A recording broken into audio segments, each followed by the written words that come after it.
Ayrılıp men aql hushimdan qizlarni ko'rardim tushimda.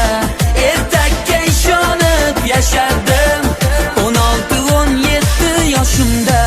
Do'stlarim sevganing kimdirdi, ayta qol yurakdan kim urdi. Ne qilay men undan ayrildim 16-17 yoshimda.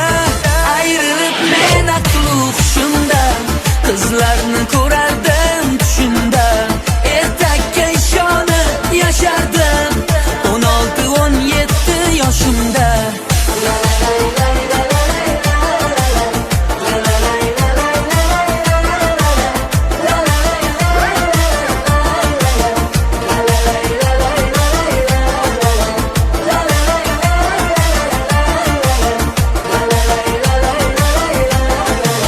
Men sevganim haqida o'ylardim, osmonga dardimni so'ylardim. Yomg'irga qo'shiqlar kuylardim 16-17 yoshimda.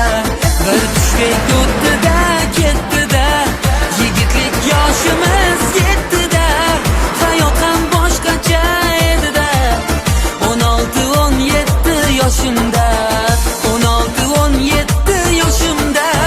Ayrılıp men aql hushimdan qizlarni ko'rardim tushimda.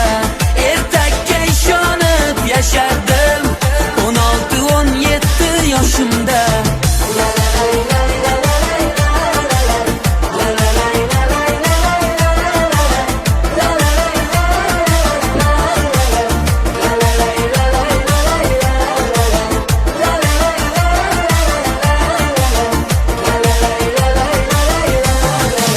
Cho'ntakda hech nima yo'q edi, qorinmaslik ko'nglim to'q edi.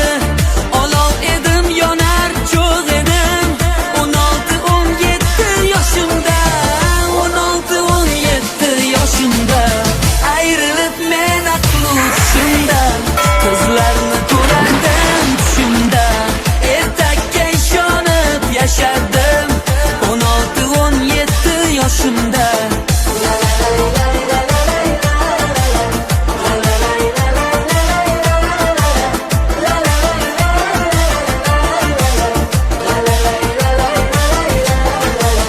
Ayrılıp men aql hushimdan qizlarni ko'rardim tushimda. Ertakka ishonib yashardim 16-17 yoshimda.